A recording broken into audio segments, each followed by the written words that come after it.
Hi everyone, আমি ভাস্কর। আজকে এমন একটি পোস্টার জাস্ট কিছুক্ষণ আগে আমি আমার চোখে এলো, মুখ মানে কি ৪-৫ ঘন্টা আগে হয়ে গেছিল। তো সেখান থেকে তারা সেই পোস্টারটা লঞ্চ করেছে দ্য বেঙ্গল ফাইলসের। আজকে আরেকটি নতুন পোস্টার আমি থাম্বনেলও দিয়েছি, বিবেক অগ্নিহোত্রীর মুভি বলে কথা। বস, মানুষটার কথা আমার যে বিশাল ভালো লাগে তা না, কিন্তু মানুষটা যে সিনেমা তৈরি করে না, একদম কি বলবো? যা করবো একদম পুরো সাচ্চা করবো, যা করবো পুরো একদম ঢেলে দেবো।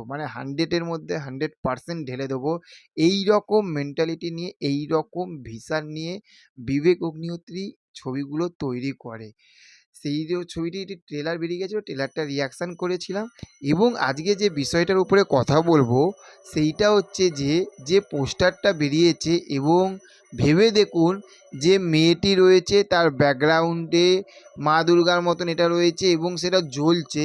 কতটা ইমোশনাল, কতটা ডিপলিভাবে কিন্তু বিবেক অগ্নিহোত্রী খেলছে।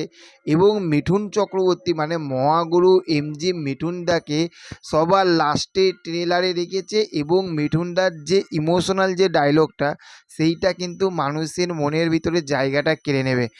আমরা বুঝতেই পারছি যে প্রথম থাকতে শেষ পর্যন্ত দ্য বেঙ্গল ফাইলস এই ছবিটি জাস্ট ইমোশানের উপরে কিন্তু খেলে যাবে, জাস্ট ইমোশান। এই ছবিটির একটাই বক্স অফিস আসবে, একটা কারণে বক্স অফিস আসবে, সেইটা হচ্ছে ইমোশান।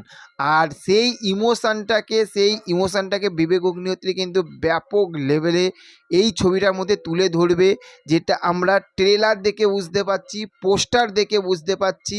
এবং যে ক্যারেক্টারগুলো রয়েছে সেই ক্যারেক্টারগুলো কিন্তু ব্যাপক লেভেলে ফাটিয়ে কিন্তু সেই ইমোশানগুলো কিন্তু দেখাচ্ছে।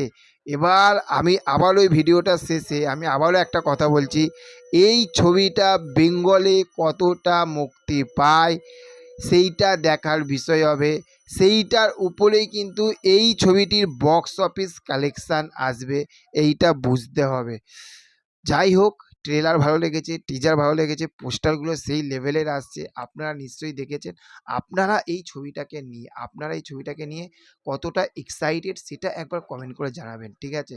তাহলে বুঝতে পারবো। তো চলুন, দেখা হচ্ছে পরবর্তী ভিডিওতে। ভালো থাকবেন। Okay, thank you, have a nice day, tata, bye by.